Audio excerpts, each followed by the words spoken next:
The Oscars finally announced their nominations for the 97th Academy Awards. There were some obvious nominees, as well as some very surprising ones, including one film that shall not be named, earning 13 nominations. But there were some missing movies, actresses, and actors from the list. Join us as we look at some of the biggest Oscar snubs from this year's awards. First up is Challengers. Challengers took the world by storm at the beginning of the year before falling off hard as we moved into Best Picture season. It might not be Best Picture worthy, but no nominations is shocking.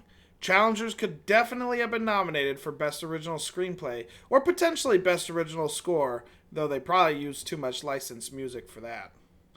Next on our list is Civil War. How Civil War was not nominated for Best Sound is shocking. The gunfight alone from the middle of the movie laying Civil War into that category for me. This is an obvious replacement for Emilia Perez, as will become a pattern, as you'll soon see. Kirsten Dunst also had an iconic performance and could have potentially landed a Best Actress nomination. Her performance was moving and gripped audience throughout the runtime. It's not as clear who to replace, though. Next, similar to Challengers, was Daniel Craig not being nominated for Best Actor in the movie Queer. Queer could have had a few nominees, but Daniel Craig really stood out. Playing a lonely man looking for companionship, Daniel Craig really made the audience feel something. As good as Sebastian Stan was in The Apprentice, Daniel Craig nailed it and should be nominated in his place.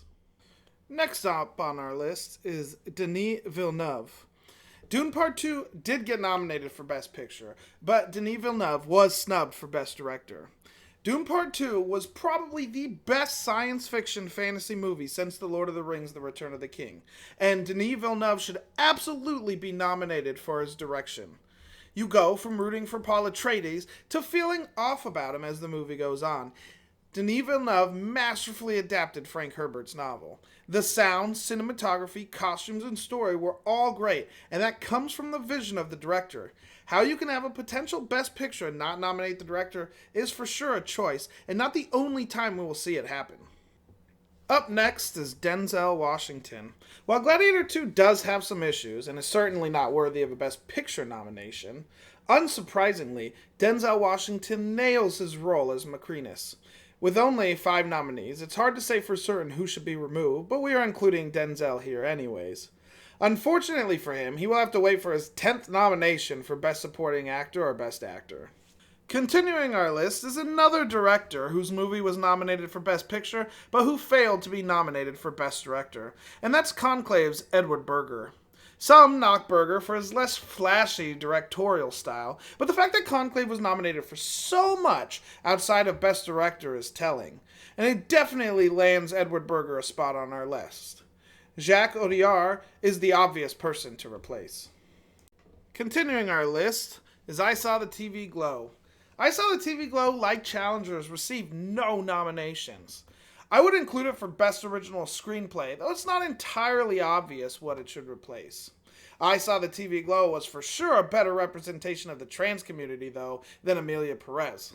It could replace it for Best Director or even Best Picture, though I'm not sure I would go that far. Up next is Nicole Kidman.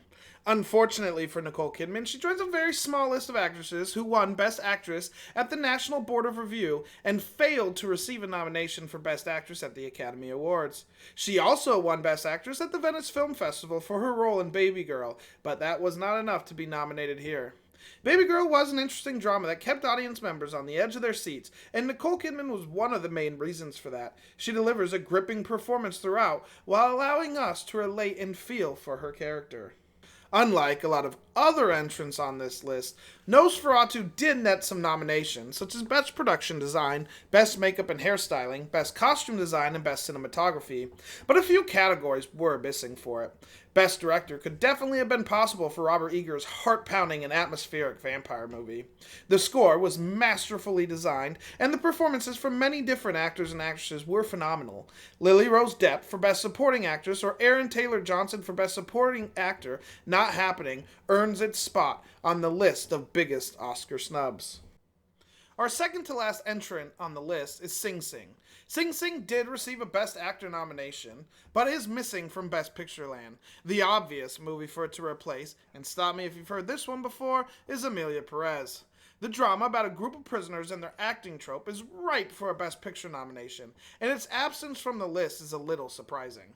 Our last entrant is not a movie, actor, or actress itself, but a whole entire category, and that is for Best Stunt. The fact that the Academy Awards still does not have an award for Best Stunt is a travesty. Fall Guy is pretty much about that fact and is well worth the watch on Peacock. Films like Monkey Man, Furiosa, and the aforementioned Fall Guy would likely receive a spot on the list for that award. My personal winner would be the Fury Road sequence from Furiosa. Before we end our list, I do want to mention how it's a huge problem how much Emilia Perez has been nominated at the Academy Awards. The translations are awful, the songs horrendous, the representation is not good, and more likely to set back the movement than anything else. Stay tuned to Strangely Awesome as we dive deeper into the problems of the movie, but it's really just a huge problem. But that does it for our list. Let us know down in the comments what you think the biggest Oscar snubs were for 2024, and stay tuned to Strangely Awesome for continuing coverage of the 97th Academy Awards.